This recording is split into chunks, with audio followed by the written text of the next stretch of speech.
The teller. The teller. The teller.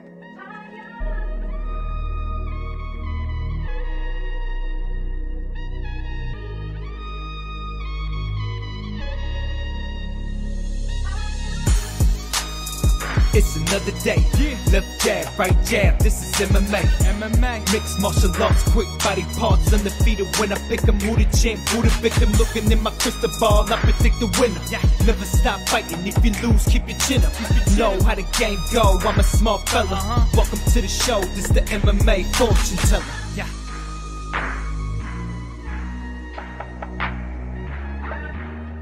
The MMA fortune teller. The teller. The teller. The teller. The teller. What is up, everybody? UFC Fight Night. Marlon Moraes versus Cory Sandhagen. An excellent matchup in the bantamweight division. I do want to apologize for getting this video out to you guys a little bit later than I'd like to get them out to you guys.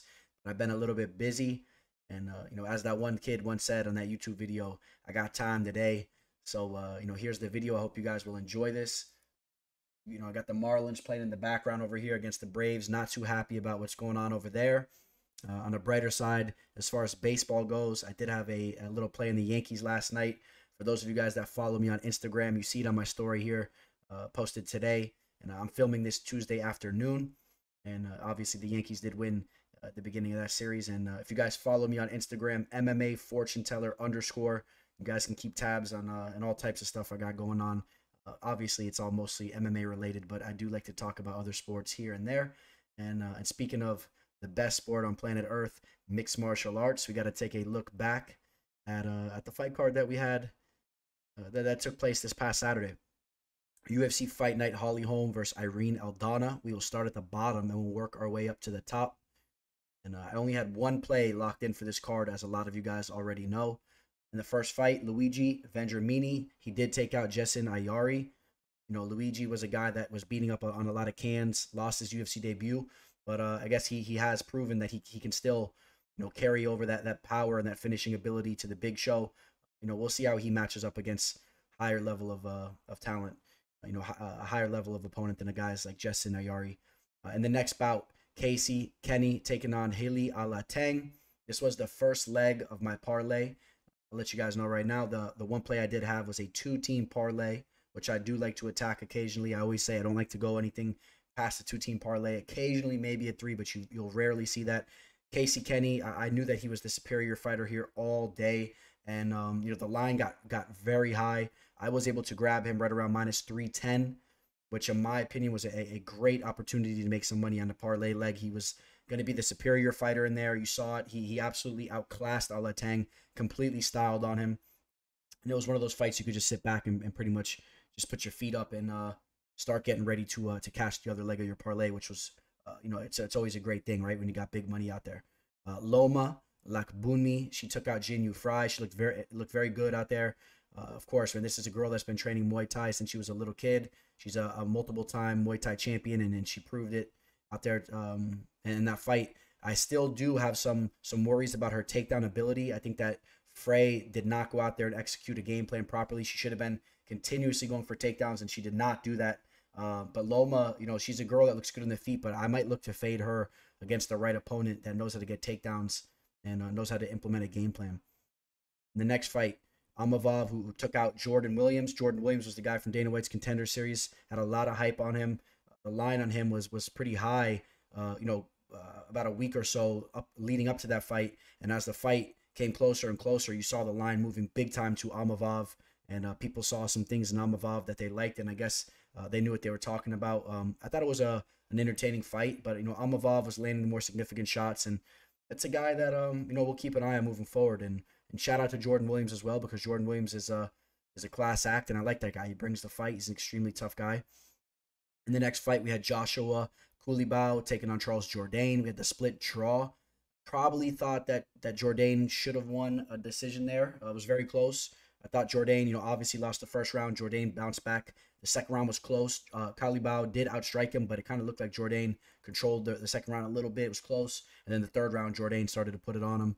We had a draw. Somebody sent me a bet stub that they actually hit that. They hit that draw play. They made some big money. I do not recommend that you put out bets like that, though. Carlos Condit, You guys know I was on Carlos. Not a lot of people were, and for the reason, the reason why I picked him was I felt that he would be a little bit more skilled. As far as if they had distance from each other and it was a striking affair. I thought Cork can push the pace and kind of grind him to a decision, but I was taking Carlos Condit in a fight. In a fight like that all day, the way it took place, it really favored Carlos Condit, and it was great to see him land that nasty shot too, broke Court McGee's nose in the first round. Dusko looked great in there, man. Dusko got the finish over Daquan. Dusko is a guy we'll be keeping an eye on. As you guys know, I was very high on him. I felt very confident he would take out Daquan, but I did hesitate on mixing him up in one of the parlays. But instead, I actually rode with Kyler Phillips, who Kyler Phillips looked even more dominant than Dusko, in my opinion. I knew that was a complete mismatch. I grabbed Kyler Phillips in that parlay right around minus 450, and parlayed together with the Kenny fight. I got it right around minus 162. It was a 5-unit play. I felt like there was some traps on this card, and I wanted to take it easy. Things have been really good. I wanted to just make it simply another profitable event, bring some more money into the account, and that's what I did. I felt extremely confident in both those fighters. So getting a line like minus 162, again, I'll say it again and again. I don't want to hear nothing from any of you guys. A lot of the haters were coming out. I know why you guys are hating too, because you guys are slipping up and you're having you're having an unprofitable event. I know it because I felt the hate from a couple of you guys. And don't hate on me, man. I'm just attacking what's out there, man. If there's something that's simply there, take it. Pick the money up. Kyler Phillips is a guy that was training jiu-jitsu since he was a kid. This guy Cameron Else, although he's a tough guy, this is a guy that was a paratrooper that got into MMA much later.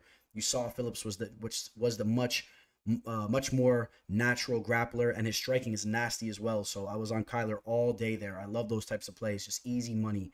I see some lines that are minus 450 that I wouldn't touch with a 10-foot pole. I think the line's completely off. But then there's sometimes I see a minus 450 that I feel like it could be a minus 650, and I'll take my shot on those. I wouldn't even call it a shot, man. I'll grab that.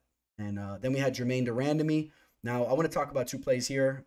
You guys know I have action on every single fight, whether it's small or big. The official plays, that's where we're talking about big money. But, you know how it is, man. When you're watching these fights, you got to have a little something on all these fights. So, overall, I did pretty good at picking these fights, and I made some extra money here, too. But I did hesitate. A lot of you guys saw that I put it in my Instagram story. I was gun shy on a couple of plays, and one of them was the Jermaine Durandamy. I was worried that she was going to get smothered and taken down, so I did hesitate on that. Made a little bit of money, but I should have made that an official play. But although maybe in retrospect, maybe I shouldn't. It was going into the third round. It was extremely close. She did pull off the guillotine choke, but if she didn't pull off that choke, Juliana would have been on top, and she probably would have eked out that third round and won a decision. So it really played out kind of exactly like I thought it would be, a very close fight. So I did stay away from that. Carlos Felipe, I did pick Yorgan De Castro to win this fight. But also, man, I've been posting it on my Instagram. I said I'm a big fan of this guy, Carlos Felipe. He's becoming one of my favorite fighters in the game. I love his personality. I know that he has some legit boxing, but I thought Yorgan would chew up his legs and take him out, and that wasn't the case. Carlos looked really good in there, and people were messaging me when I was shouting him out. I was making some funny posts on my Instagram story. Everyone was saying, "Oh, your boy's gonna get slept and knocked out." And again, I said I have Yorgan to win the fight, but not by just destroying him like that. I thought he was gonna pick him apart with leg kicks and whatnot. Carlos Felipe is a skilled dude. So I hope he'll be hanging around for quite some time. Then Holly Holm. This was another play that I just hesitated on making an official play. I thought Irene was just so dangerous. I didn't want to risk it. But I did think that Holly Holm would have been the superior fighter overall as far as being more mature in their experience, well-rounded. And I had some people hating too, because I want to talk about something real quick. When I do my fight predictions, people were saying, "Oh, you were saying Irene Aldana is so dangerous." Go back and you have the timestamp right there in the bio. You can see my pick was Holly Holm. I picked Holly Holm to win the fight. I post all my official plays on Instagram the day of the fights. I picked Holly Holm, and then people were like, "Oh, you're fugazi. You picked, however they want to say it. You picked Holly Holm, but you said all that stuff about Irene Aldana." Listen, run the tape back. I picked Holly Holm to win the fight, and I posted that I had Holly Holm to win the fight the morning of. I don't know what else you guys want from me. I'm going to point out, different threats that these opponents bring. And Irene Aldana is a dangerous fighter. She has nasty submission skills too. She's explosive. And I said she was dangerous. So I picked Holly, and it is what it is. So I don't really get what all that hate was, man. Some of these guys out here just hating, man. But I love it. Usually when they're hating, mark my words, guys, it's always when you're doing good. I used to talk about this a while ago. It's now, if you guys probably have noticed, man, it's been a lot of events stringing off that have been profitable. I think I've only had one unprofitable event in like the last 7 or 8. I gotta run the tape back. I gotta run the paperwork, and we'll look into that. I'll get you guys an exact number. Spent a lot of profitable events going down. So that's what happens when you start making all these profitable events. The haters start DMing, and they start coming in, and I love it. So keep the hate coming, because that's how I know I'm doing good, man. And shout out to everyone that's not a loser like that, man. All you guys that are winners, that are making money on these events. And even if it's not a profitable event, you go back to the drawing board, you analyze what you did wrong, and then you aim to make money on the next card. That's what it's all about. So that was UFC Fight Night Holly Holm versus Irene Aldana. So now we take a look at UFC Fight Night Marlon Moraes versus Cory Sandhagen. This is a card that's quite interesting, if you ask me. Of course, we have the main event, which I think stylistically is such a cool matchup. Two guys that like to strike, but yet they have such different types of styles. Moraes, the explosive, quick twitched type of striking that he has, compared to Cory Sandhagen, who is a guy that's just so smooth and silky. He switches stances, and he's not really so explosive with his striking, but he puts a pace on you, and he really has been looking good on the feet, although he is coming off a loss. And we're going to touch more upon that main event. But as we look throughout the card, you have a lot of guys that have a lot of hype behind them. A lot of guys making their UFC debut, guys and girls, I should say. And I think it's an interesting card. Tom Aspinall coming off a devastating knockout victory has a lot of hype behind him. Youssef Zalal has a lot of hype behind him, getting matched up with an undefeated UFC newcomer. Breese has had hype for years, getting matched up with another undefeated UFC newcomer. Daukaus coming off a beautiful UFC debut knockout victory. Impa has a lot of hype behind him. He's 8-0. We've made money on him not too long ago. A lot of cool fights here, man. Omar Morales, 10-0, undefeated, taking on Giga. I mean, a lot of hype. And speaking of hype, we take a look at the first fight of the event. We got Tager Ulanbekov taking on Bruno Silva. And obviously, when I talk about hype here, I'm talking about Tager. This guy Tager is the #1 flyweight prospect in the game, at least outside the UFC, making his debut now. I'm sure there's some UFC flyweights that would maybe argue that point, but this guy has a lot of hype behind him. He's 12-1. He has a big frame for the weight class. He's 5'7". Doesn't have his reach listed here, but he's going to have a reach advantage here against Bruno, who has a 66-inch reach. And Bruno Silva is a guy that I'm not really that impressed with, to be quite honest with you guys. I do know that he lost his first 2 UFC matches against guys that are very capable opponents. Khalid Taha, who's a devastating striker, and then he lost his last fight against David Dvorak, who was shown to be a very capable flyweight fighter. But it's not just that, you know what I mean? I just think that Tager has shown to be a lot more impressive on tape. Tager is a guy that's, he's rolled the mats with a guy like Khabib, and that's always a great thing. Obviously, Khabib, the greatest lightweight to ever do it. That's always a blessing when you could hit the mats up with a guy like this, and seems like they're actually quite cool as well. So, I don't think this is just some quick little session where he's taking a picture with him. I think these guys are pretty cool from what I read up on them, and this guy, he has a lot of hype for a lot of reasons, man. I will say this: he does have one loss against a guy in Zalgis Zumagulov, who is a UFC veteran, the guy from Kazakhstan, who seems to be a tough fighter. But that's a fight you'd expect this guy Tager to win, right? If he has all this hype, that's a little bit of a red flag there. But did bounce back with 3 more victories after that.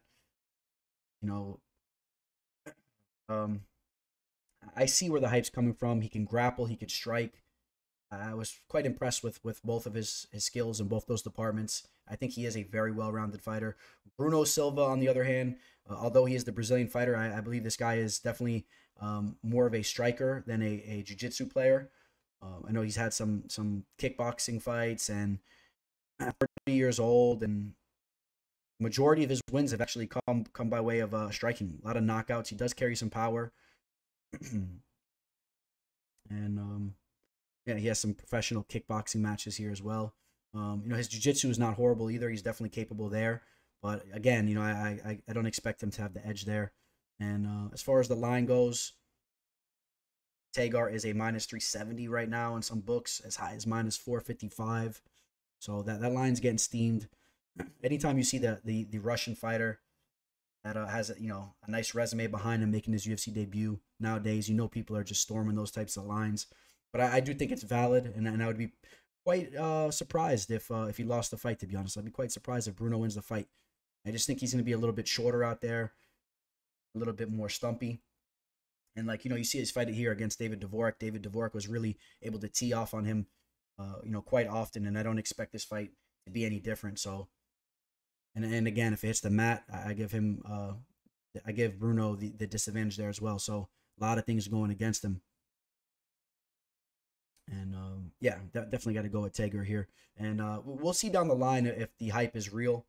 I'm not going to say if Tager goes out there and wins this fight that people should just start jumping on ship. I mean, we got to give this guy some time and see what he's really about. But I do like the frame for the weight class, and I do like the skill set that he brings to the table.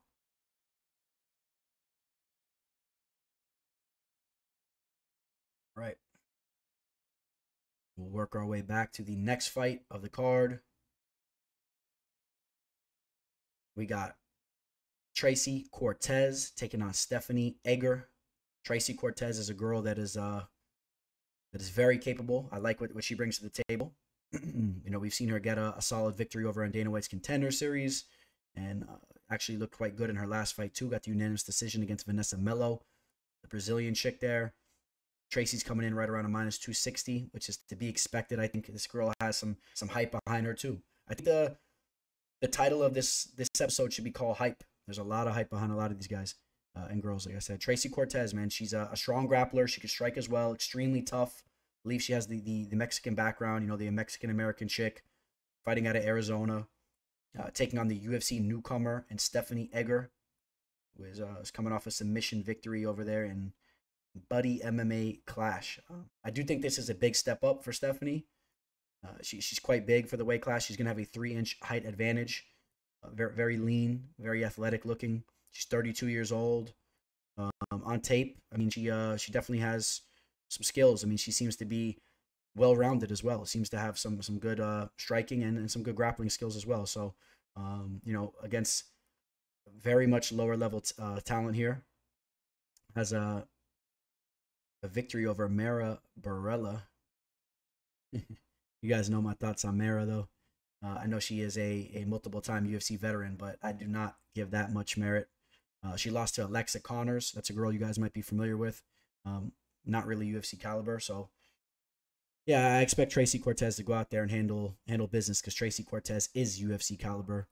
And you see her getting her hand raised. And that was a very impressive victory if you look back at that, too, because that's Maria. She spells her name quite weird with the Y, but Maria Agapova. And that was a big win for her there on Dana White's Contender Series. And like I said, she took out Vanessa Melo in her UFC debut. And I expect her to be getting her hand raised in quite a few matches down the line. This is a girl that will be hanging out in the UFC, I think. And, I don't know if the same could be said against the UFC newcomer here. We'll have to wait and see what she's all about. Believe she does have some judo skills. Believe she has a judo background, which is it's an underrated skill set, in my opinion. A lot of people don't put too much stock into the judo art, and I think that it's a great skill to have. When you're in the clinch and whatnot. I think it's you have a judo black belt. I think she may be a judo black belt. When you have a chick like that, I mean, they have very strong hips. They can use that against the cage, man, in the clinch and whatnot. They can hold their own, and they're usually pretty strong, and can carry over to some decision victories maybe in the UFC. But I don't think that's going to be enough here, and I'm on Tracy Cortez to win the fight.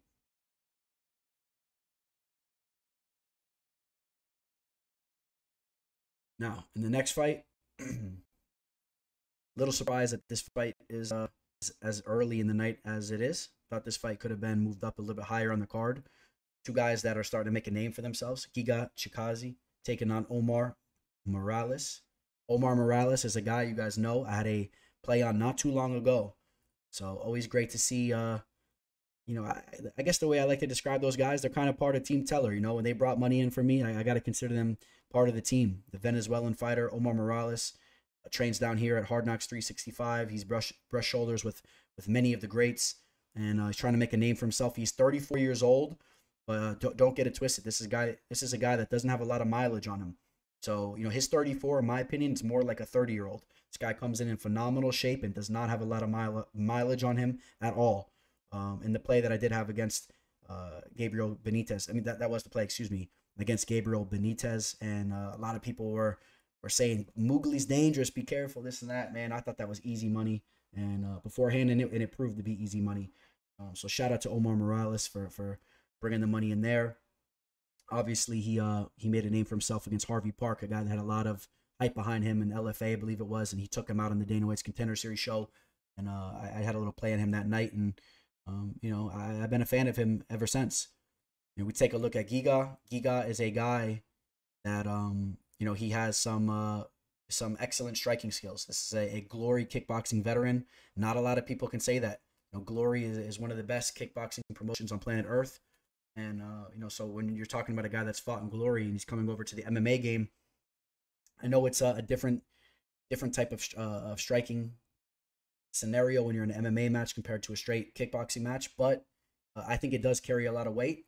And you know, we've seen that from Giga.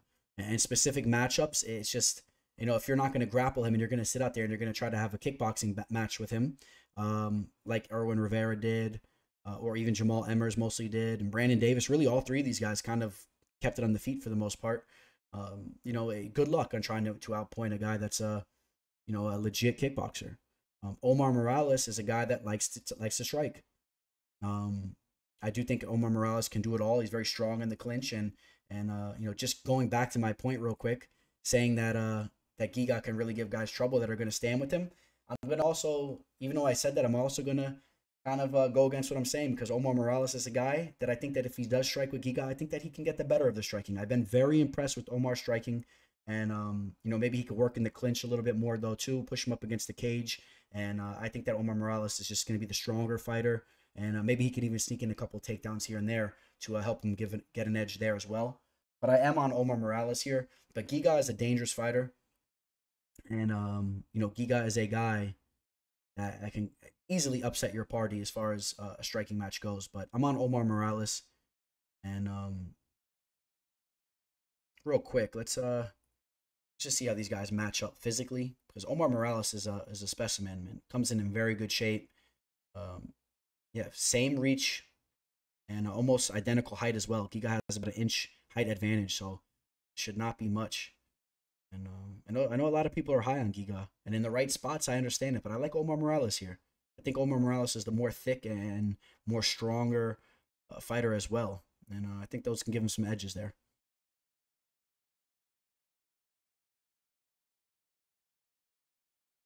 All right. We'll slide over to the next fight. Now, this is a fight. This should be a barn burner. I talked about one of the fights earlier being a barn burner. This fight should really be a barn burner. You're talking about two guys that are coming off hell of a fight. You know, just nonstop action. Ali Al-Kaisi taking on Tony Kelly. Ali had the fight against, who was it again? He just took out, or he lost, excuse me. He just lost, but it was a very close fight to Erwin Rivera. Of course, Erwin Rivera, man. MMA Live discussion veteran, a hell of a guy. And that was a split decision victory. I thought Erwin probably should have had the unanimous decision, but it was a close fight. And Tony Kelly just had a very close fight where he lost against another guy that was on MMA Live discussion, Kai Kamaka. Speaking of Kai Kamaka, man, if you guys didn't check out the Kai Kamaka episode that I just had with Kai on the MMA Live discussion this past Thursday, I highly recommend you check it out. Kai Kamaka is the new life of Hawaiian MMA. You know, this guy comes from old school mixed martial arts heritage, man. His uncle, Ray Cooper, his cousin Ray Cooper III, his dad was a fighter. I mean, it was really, really cool catching up with him. And he's a legit dude. So I really, really enjoyed that interview, and I highly recommend you guys go check out that episode. But back to this breakdown. Let's see how these guys match up physically. I do believe Tony Kelly is going to be the bigger fighter here. Tony Kelly he's fought at featherweight. You know, Ali Al-Kaisi is more of a bantamweight type of fighter. You know, Tony Kelly is going to be the bigger boy here, and coming in with a 3-inch height advantage, a 2-inch reach advantage. But I think he's just going to be a little bit more physically strong and bigger as well. He's shown that he's nasty in the clinch, man. Tony Kelly was throwing some nasty elbows in the clinch against Kai. You got to give him credit in that fight, even though, you know, now I am a big Kai fan. But, you know, Tony Kelly was hanging strong, and he had some spots, man, in the third round. That fight was very entertaining. Kai dominated the fight to a sense, though, in my opinion. Some people were saying that, it could have went either way. I kind of disagree. I think that Tony Kelly had some flashes within the fight where he was throwing some nasty elbows, and it just looked to be very significant. But Kai was controlling the pace. He was walking him down, hitting him with body shots, mixing in takedowns. And in my opinion, he dictated that whole fight. But Tony Kelly showed that he is very dangerous. He's definitely a dangerous fighter. He does have some traditional martial arts background as well. And I forget the exact discipline, but I know he has some traditional rankings as far as belts go, and some not the typical martial arts we're talking about, not jiu-jitsu and all that, which he may also have. But I don't know if he has a karate background or a taekwondo background or something. But very nice elbows in the clinch.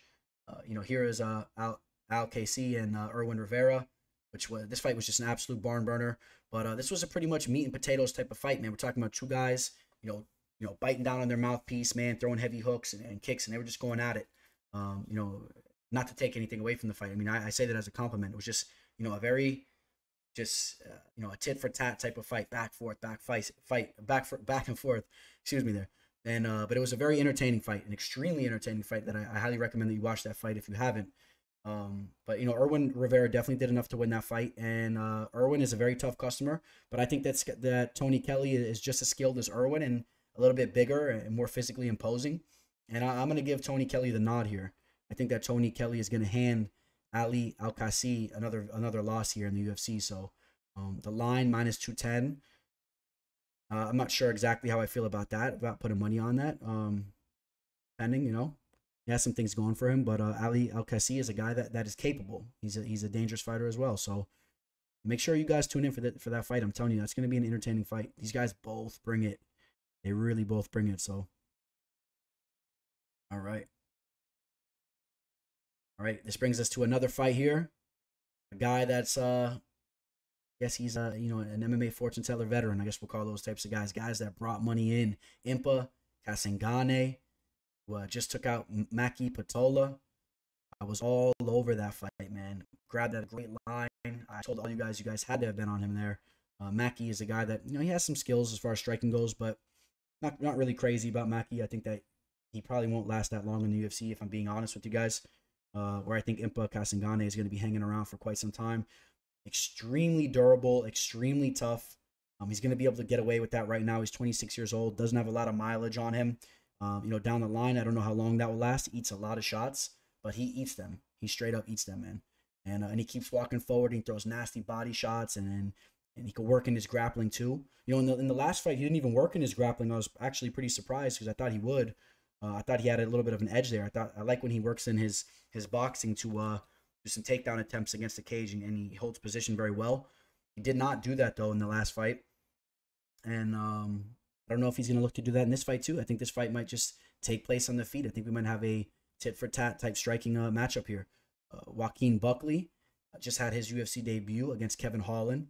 Kevin Holland hurt him a lot in that fight, but Buckley kept throwing fire at him. I mean, this guy throws fastballs.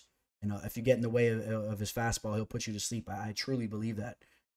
So Impa's coming in right around a -255. I kind of get it because when I look at the fight, I just feel Impa wins this fight quite simply. At the same time, though, I think that Buckley's dangerous, so I don't know how I feel about that line. I don't know. It's gonna be an entertaining fight, and I would not be surprised. Actually, I'm expecting Buckley to land some shots in this fight. Buckley's not that accurate with the boxing. He's not the most accurate striker, but he throws heat, like I said. And Impa puts himself out there to be hit. So I expect Buckley will tag him a couple times. Can Buckley hurt him on the feet? Otherwise, Impa's going to keep coming forward, and he's going to outpoint Buckley. This was the Holland and Buckley fight, man, where they were throwing down, man. But as you guys seen as well, Holland does put himself out there to be hit as well. So maybe that's how Buckley was able to look as, I don't know if I want to say as impressive as he did. I'm not saying it was that it was impressive, but that he was able to show some skills that he brings to the table. Kevin Holland kind of put him up there to show those skills. Kevin Holland has good head movement, but he kind of sits in front of you and he'll let you tee off. And Buckley should have been working the body way more in that fight. He was head hunting, and that was a major mistake. All right, so going into all that, you guys already know the deal, man. I got to take Impa to win the fight. And I don't know if I feel that the line is where it should be or where I would want it. But it does make sense at the same time, man. Vegas is pretty accurate with these lines nowadays. But Impa Kasangane all day to win the fight there. I'm excited to talk about this next fight, man. I've been actually chatting it up with this guy, Chris Daukaus. And he will be joining us for MMA Live discussion. He was going to try to make it on this past Thursday, which, like I said earlier, man, it all worked out perfectly. I was able to have Kai come on the show anyway, but Chris Daukaus was traveling to Las Vegas. So, which is, I guess he went the east-west route out to Abu Dhabi because he was out in Vegas, he said, and doing some stuff out there. And then look at him now, man. He's going over to Abu Dhabi, taking on Rodrigo Nascimento, who looked very good in his last fight, man. Nascimento submitted Dontel Mays. It's a big Brazilian boy here. Chris Daukaus, like I said, he will be joining us very shortly. Hopefully, I can get him to join the show this Thursday. So keep an eye. I'm going to try to get Chris Daukaus in the show this Thursday, although he may be a little bit too busy. But if that's the case, we're going to have him on probably the week after or the week after that. As you guys know, I really feel like I got some good insider knowledge on this fight. I was just talking with his brother, Kyle Daukaus, UFC fighter, UFC middleweight. I'm very high on both the Daukaus brothers here. And I think this is an excellent matchup for him against Rodrigo Nascimento. If he takes him out, we're talking about some real hype coming behind Chris. Chris Daukaus, right? Let's talk about Chris here for a second. Now, Chris looked amazing in his UFC debut. Absolutely looked like he was in the Matrix out there, if you ask me, man. Very, very impressed with the setup that he did with the striking, the way he set everything up. I mean, he mixed in some knees with his boxing. It was really, really just a thing of beauty out there. Now check this out, Christopher Daukaus. A lot of people have been talking about, I think that Nascimento has a major edge in the grappling. I think that's where Daukaus is going to lose because they simply see that Daukaus just had this knockout, against a guy, a Parker Porter, who doesn't really have a big name in the game for reasons, respectable reasons. But nevertheless, man, Daukaus went out there and he did handle business. And Porter does carry power. But people saw Daukaus go out there and use his striking, and they think that, this guy's just a boxer now. That's what he's about. That's not really the case, man. I talked to his brother. His brother said that, that Chris, he started as a Brazilian Jiu-Jitsu practitioner. And I think people will be very surprised on the skills that he brings to the mat. Breaking down some of his tape and seeing what he can do there. I think he can hold his own easily against Nascimento. And as far as on the feet, he obviously can hold his own. I just raved about what he did in his UFC debut, and I stand behind that. Now, Nascimento he's a very aggressive fighter who brings in some good grappling skills. I think he could throw some heavy shots. He likes to get takedowns on opponents. He likes to work his submission skills. I'm going to cut to the chase. I think that the line is off. I think the line's off here. Rodrigo Nascimento. I mean, he looked good. He's 8-0. He's undefeated. He's a big Brazilian. I mean, I get the hype. Looks to be a little bit more physically fit going into this fight. He's trained at American Top Team and coming off the Contender Series victory with the arm triangle choke and then the rear naked choke against Dontel Mays. Everyone's expecting him to go out there and get a submission. I think Chris Daukaus can hold his own on the mat, like I said, and I think Chris Daukaus can shine on the feet as well. And I'm going to pick the dog here, man. I'm rolling with my dog, Chris Daukaus, and he will be joining us and after the victory, or quite possibly this Thursday, even before the victory. So that would be a good interview to talk about his experience getting that victory over in Abu Dhabi. Shout out to the Daukaus brothers.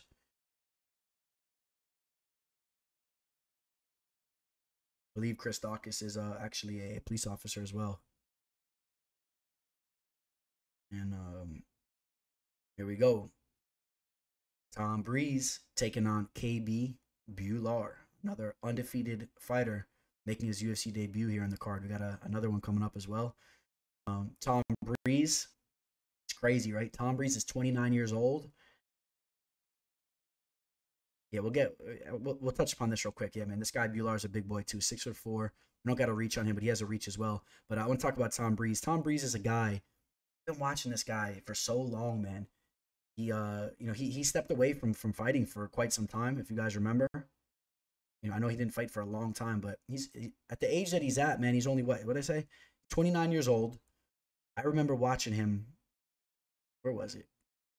Yeah, back in 2015, man. 5 years ago. And he's really hasn't been that active, if you ask me. These are grappling matches here. So You know, within a 5-year span, he's fought in the UFC 1, 2, 3, 4, 5, you know, 6 fights. 6 fights within 5 years. And that was to February. Yeah, so I mean, we're talking about on average almost 1 fight per year. And going into his last match against Brennan Allen, he was coming off a 2-year layoff. So this guy, you know, this is a guy that I believe he had anxiety issues or something as well. You know, I do believe I heard some rumors that this guy has some things going on inside his brain or inside his head. And, you know, because as far as his physical attributes go, this guy's a stud. I really believe, man. His frame for the weight class is awesome. 6'3", he has a nice reach advantage there in the division. He could strike. He's very fluid. He's dangerous on the feet. Just has to get his head together, and I think this guy could be a true threat. You know, that was a tough fight that he just took, man. Coming off a 2-year layoff, getting matched up against Brennan Allen. Brennan Allen is a guy, you guys already know the deal with Brennan Allen. I'm very high on Allen. And I think that was a tough matchup for him. Allen was able to get the takedowns, work the ground and pound. Where KB Bhullar, you know, this guy, I think this is a good match for Breeze in a way because KB Bhullar, he's making his UFC debut. So he's going to have, you know, some jitters in there as well. And I think that's a good thing, you know, for Breeze. You want a guy, you don't want him fighting some guy that's super confident in there that can get in his head and whatnot and maybe, you know, get an early finish on him. Bhullar, the Canadian prospect, and definitely has some submission skills. That's one thing I definitely noticed. You see it on tape. This guy is pulling off a lot of submissions. I'm not crazy about the level of competition. I see Matt Dwyer there. Not really too crazy about that, and that's one of the bigger names. If you really start prying into these other names, really not a lot there, man. This isn't a Tom. These aren't Tom Breeze type level of skilled opponents in there. So yeah, I'm definitely taking Tom Breeze to win the fight. Like I said, man, Tom Breeze is a gorilla. Kind of looks like Darren Till there. Both of them fighting out of England. And Bhullar, though. Bhullar is a big dude. Goes by the name The Bengal. I believe he has Indian heritage, fighting out of Canada. And would be cool. Also, man, just for the Canadians, like I've been talking about that. We don't got a lot of high-level Canadian fighters these days. Not too many of them. But also would be cool to see some Indian heritage fighters, man. I always got big love for all my Indian people. Very cool people. And would like to see them you know, have a star in the game. I know Indian people love fighting. They love mixed martial arts. Maybe not a lot of you guys realize that, but it's big over there. And they need to have some guy representing them. And I hope I'm right that he's Indian. Or I know he's at least, you know, from out there. I know there's some, maybe I'm wrong. Maybe he could be Sri Lankan or something like that, but I believe he is Indian. And I think this is going to be a tough UFC debut for him against Tom Breeze. And I'm taking Tom Breeze to win the fight. I think that this fight, I think Tom Breeze can keep this fight standing, and I think that he could hurt Bhullar, where Bhullar might want to mix in some takedowns and try to work some grappling to pull off a victory here, but I'm not sure if he's able to do that.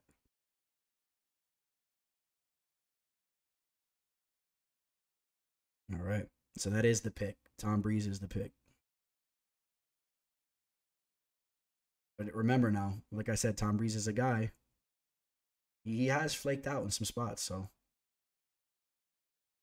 All right, moving to the next fight. Youssef Zalal taking on Ilia Topuria, the Georgian fighter. This guy is another undefeated prospect who's 8-0. And you guys know the deal with Youssef Zalal, the Moroccan devil. Has had a lot of hype as of recently. He's been handling business. Had a parlay play with him. He helped me cash in on not too long ago, a couple months back. And in fact, that was against Peter Barrett, and that was 1 month, 3 weeks ago, almost 2 months ago. So it seems like just yesterday, and that money was coming in.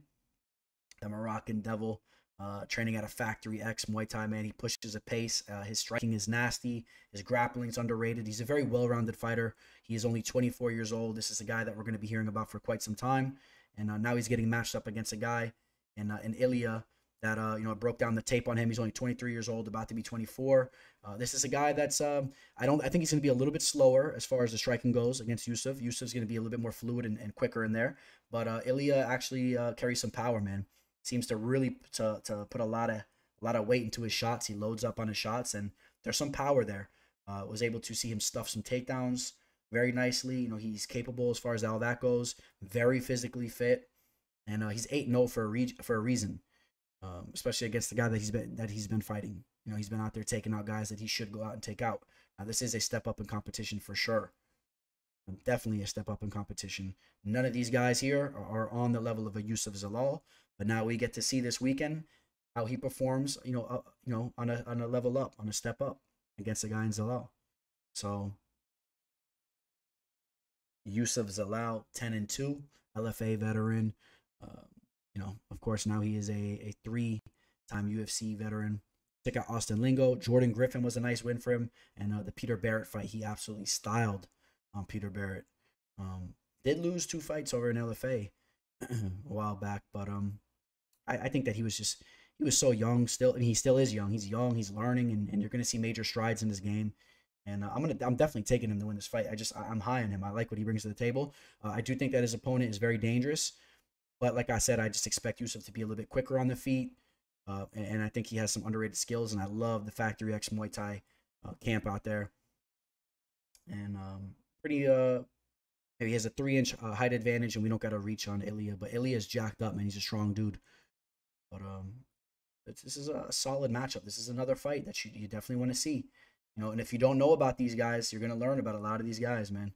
These are guys that are making names for themselves in the game right now. Over there at Factory X. And these guys have been winning fights, man. Factory X, they've been handling business. And there's the Georgian Spaniard fighter. So I don't know if he's just lives in Spain. He represents them. Maybe he's half and half. I don't know exactly how that works, but or what he is, but I know he's a capable fighter and he's a solid fighter. So not sleeping on him at all either. But gotta ride with my boy Youssef.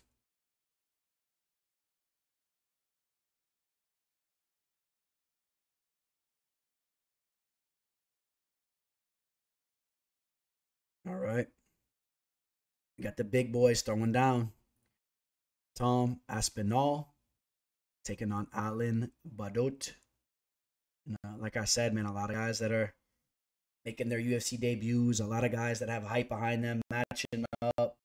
Tom Aspinall is coming off one of the nastiest knockouts we've seen. But let's talk about that knockout here for a second. It was against Jake Collier. If you guys remember, Jake Collier was like a welterweight fighter back in the day in the UFC. He was completely ballooned up for that fight. I honestly don't feel like he should have been fighting. I think it was a complete cash grab. This was towards the beginning of the whole COVID situation. I think the UFC just was trying to throw something together, and they gave this guy an opportunity. If things were running the way they normally were, I don't see them giving this guy an opportunity to fight up at heavyweight. I mean, you take a look at the guy, and you could tell it's completely unprofessional. And in fact, it kind of seems like he has some eating issues or whatnot. I mean, I'm not trying to judge him. I'm just saying, as a professional fighter in the UFC, I think that we got to hold the sport to a certain level. And I wasn't crazy about that. But Tom Aspinall, this is a stud, man. This guy's a stud. He went in there and he handled business, had the explosive knockout.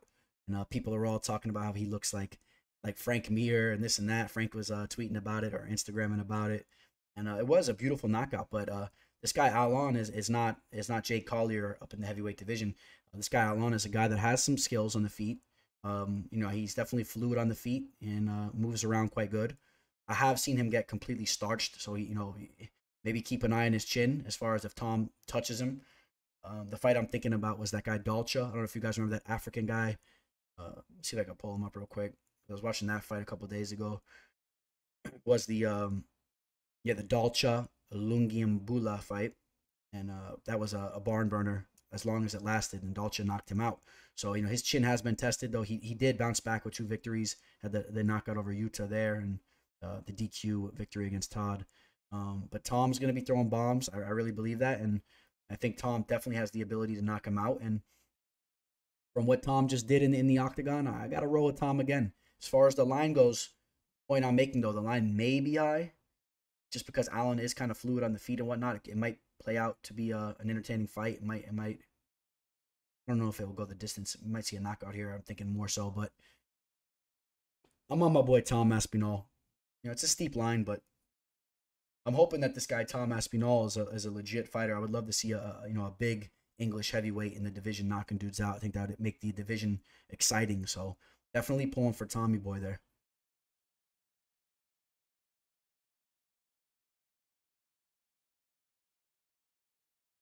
All right, we got some close matchups coming up now too to end this fight card here. Still cruising through the main card. We got 4 fights left. Another UFC newcomer taking on, well, another UFC newcomer in Dricus du Plessis, who is fighting out of South Africa, Hatfield, Pretoria. This guy is an exciting fighter. If you watch the tape on him, he puts on some exciting fights. He's taking on Markus Perez. I want to talk about Dricus, the UFC newcomer, here for a second. 14-2. You know, he's a big boy, very strong. He has a K1 kickboxing foundation style. This guy is a kickboxer. He is a striker. Although when you watch him on tape in his mixed martial arts fights, you wouldn't really know it. I mean, he can knock you out and whatnot, but he's not so technical. He kind of has this awkward type of style, but it works for him in a weird way. If you want to watch some exciting matchups, you really want to get an idea what he brings to the table, watch both of these fights here. The Roberto Soldic fights. He had 2 of those. Won the first fight by knockout, did lose the second one, but both of those fights are very entertaining. And he since bounced back with 2 victories after that. Took out Brendan Lesnar. I know when you guys look at that, it kind of looks like Brock Lesnar, but it's not. And Brock's never making a UFC return, so forget about it. And he also took out Jolton Santos. And no, that's not Junior Dos Santos. If you look at it real quick, you know, you think you're back in, 2009 or 2010 or something. And no, it's not the case. But he's making his UFC debut here against a guy, Markus Perez. Markus Perez, a lot of you guys know him as the Joker. Smart little move he did here, because otherwise he probably would just be a nobody pretty soon getting cut. But people actually kind of know who he is.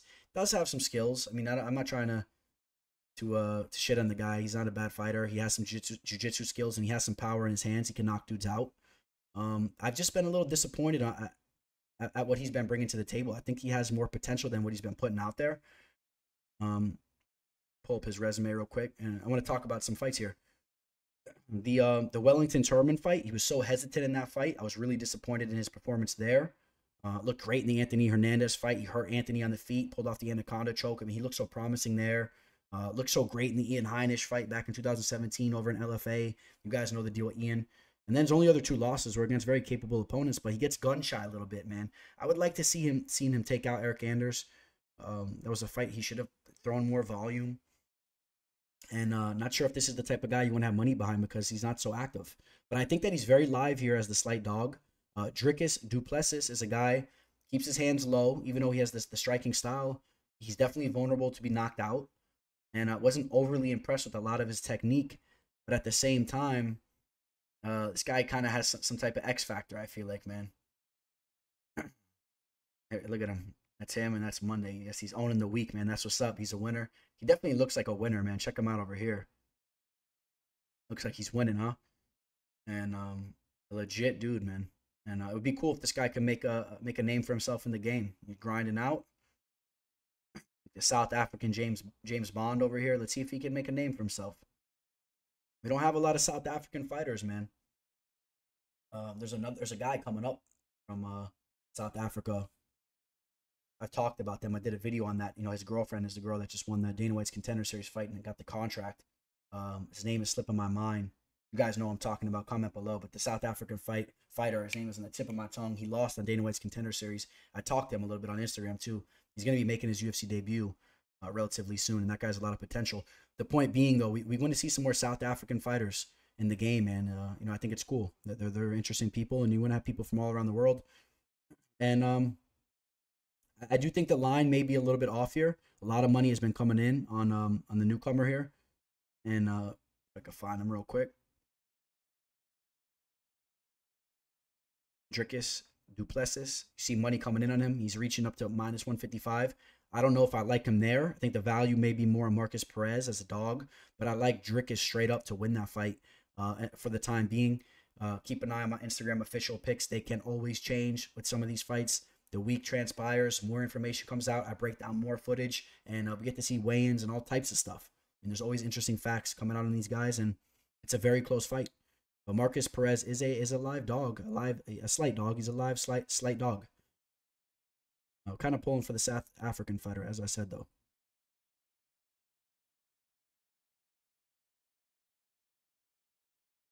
Got some big boys throwing down. Got big Ben Rothwell taking on Marcin Tybura. Not too high on Marcin, I'll tell you that much. I think a lot of you guys know that already. Ben Rothwell, I am a fan of Big Ben, man. Line may be a little bit high in this fight, but I am taking Big Ben. I like Big Ben's energy. I like his grappling skills.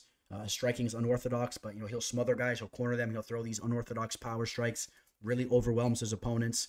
Marcin Tybura is a guy that's a little bit more flashy in there, but I'm not overly impressed from what I've seen from him throughout the years. He fades in fights. I know he's coming off a victory against that guy Maxime Grishin, but Maxime did not show up for that fight. Marcin did not look overly impressive to me in that fight. And I'm taking Big Ben, like I said here. I'm hoping that Big Ben can hurt him in the later rounds, can really push the pace on him. And I think that you can break Marcin's spirit, man, if you really bring the fight to him.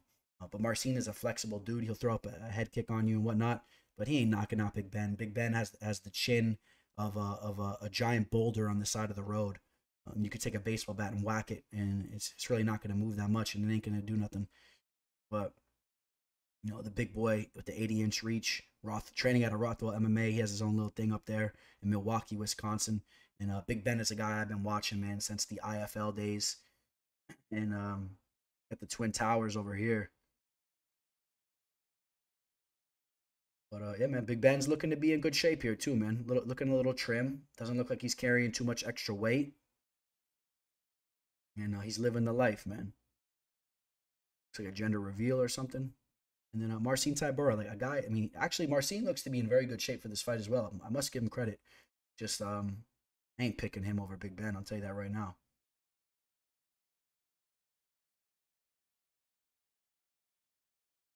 Lost to Augusto Sakai. Lost to Shamil Abdurkimov. Took out Stefan Struve. Sergey Spivak. Spivak's been all right, but and then the Maxime Grishin fight. Big Ben is the pick.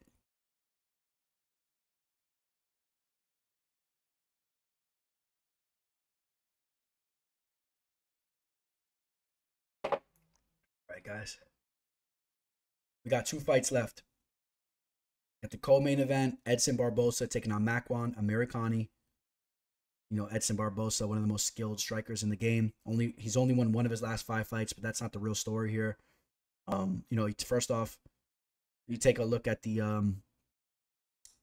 Paul Felder fight. That was a split decision. I thought he won that fight.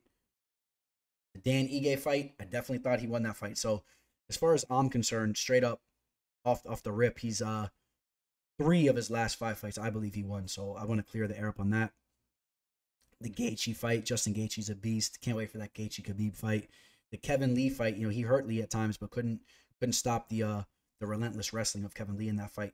Now, and I bring that up because I do believe that Makwan, I think he needs to intertwine some grappling in this fight if he's going to win it. Makwan is a guy that can pull off nasty submissions from all types of angles and weird positions. He could hold his own on the feet, and he's going to be a little bit undersized here, but not by much. But Edson Barboza's, he's fought up at the lightweight division. Now he's fighting at the featherweight division, and he's looked good. He looked good in his last fight. Like I said, he won against Dan Ige. And but Makwan has that X factor, man. Makwan is a guy that's going to keep coming at you. He's going to keep walking you down, and he's very confident in his skill set. And I think that he's continuously growing in front of our eyes, too. I think the guy is legit. He's put a lot of time over at Straight Blast Gym. I think he's going to be in trouble. You see him pulling off crazy submissions, like I said, from weird angles, anaconda choke. But I do think that if he can't get this fight down to the mat and he just is going to be stuck in a situation where he's just striking with Edson, Edson's going to chew his legs apart. He's going to work the body with the leg kicks. He can box as well. And Edson should easily cruise his way into either a decision victory or even possibly, Edson can get a knockout. Shane Burgos got a knockout on Makwan. No reason why Edson can't get a finish there as well. And I am on Edson Barboza to win the fight. As far as the line goes, minus 255. All right, it's kind of around where I guess I thought it would be. I would like to get Edson a little bit better than that, but taking Edson Barboza to win the fight. It's crazy. I had bets locked in on Dan Ige and the Paul Felder fight. So I know usually when I say that, people get upset and go, "Oh, don't be biased. You don't know what you're talking about. That wasn't a robbery, whatever." That's just my respectful opinion. I thought that especially the Egate fight, he won that fight. Everyone said he won that fight. Dana, everybody. But and the Felder fight too. I thought he won that fight. So that's my opinion. I know a couple of you guys are gonna get your panties in a bunch and get all upset about it, but settle down, boys, settle down. And that brings us to the main event, the fight that I've been waiting to talk about here for a minute. So let's get into it. Marlon Moraes taking out Cory Sandhagen. Of course, Cory is going to have the height advantage and the reach advantage. He's very, very long and rangy for the division.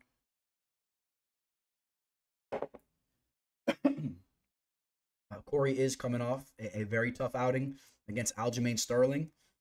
You know, Aljo made quick work of him, and I'm sure Cory has been very, very motivated to get back in there and get a big victory. He's got his opportunity here against Marlon Moraes. Marlon Moraes is coming off a victory that was very controversial. I had Jose Aldo winning that fight. There's another controversial thing that I'll say. I think Aldo won that fight convincingly. So we're talking about 2 losses here. The Cejudo fight, though.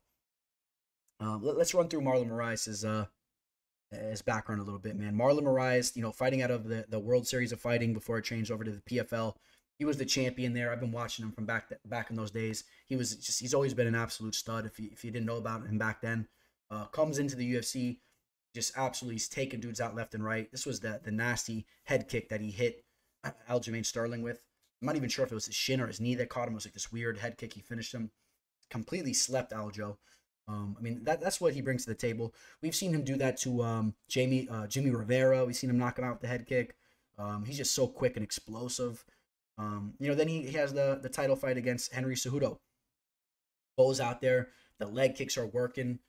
This fight's very important to talk about because Moraes looked so amazing in that first round, but then he got broke in that fight. Cejudo started to crack him up. He was in the clinch, throwing those nasty knees. And the amount of damage that he inflicted on Marlon Moraes was devastating. I think it was career-altering, if you ask me. And I think it will come back around to haunt Moraes towards the end of his career because he took a hell of an amount of damage. And I think we'll be seeing Moraes get slept at certain points in his career. You know, like I said, he did bounce back with that victory over Aldo, but that was a controversial victory.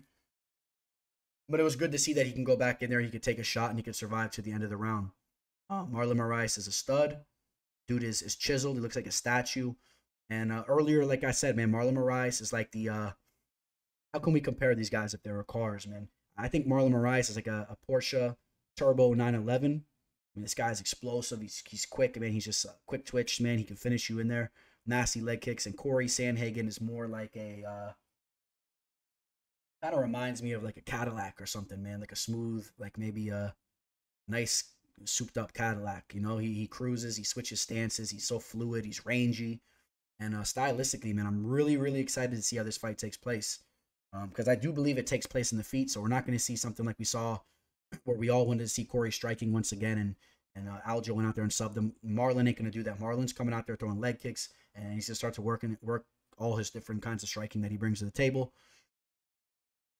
And you know, Cory's gonna be the bigger guy in there. I'm kind of torn on this fight. I'm telling you guys right now, man, torn on this fight. I bounce back and forth on this fight, and I think that when Cory puts it together, man, he's very, very talented. I just I'm not so happy with his performance, you know, in his last fight against Aljo. So that does leave a bad taste in your mouth after remembering how that fight played out. But if Cory comes back in there motivated, man, he's gonna be a tough outing for Marlon in a 5-round fight. In the later rounds, you know, we've seen Moraes slow down a little bit. I think Cory is going to have the better cardio. Cory's going to be coming nonstop for 5 rounds.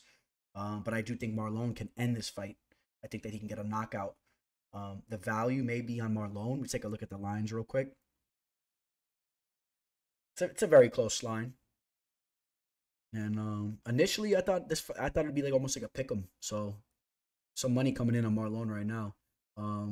You guys, you got to stick with me, man. Check me out on my Instagram, MMA Fortune Teller _. I'll also post my picks on Twitter, but I'm more so on Instagram, but you can catch me on Twitter as well. I'm picking that up too. The MMA Teller.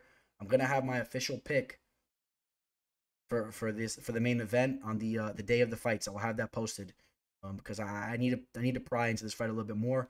Also, remember, MMA Live discussion this Thursday. We're going to take a deeper look into this card, so I may have an update for you on this fight as well then. All right, guys.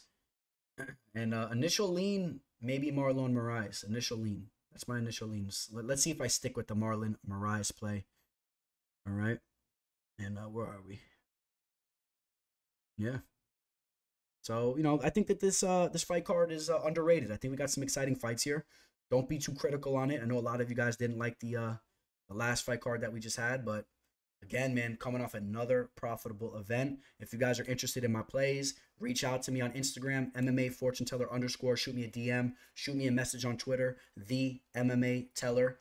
Watch out for the imposters. If it wasn't the tags I just said, it's not my my social media. There's some imposters out there, and you can also reach me on my email, MMAFortuneTeller@gmail.com. You can shoot me an email there as well, and I'll be happy to work with any of you guys, man. We've been having a lot of money come in, and it's been a lot of fun making money with all you guys. Everyone I work with, man. You guys know what's up, man. We've been counting the money. And like I said, been killing it on other sports as well. But MMA is where the bread and butter is at. And what else?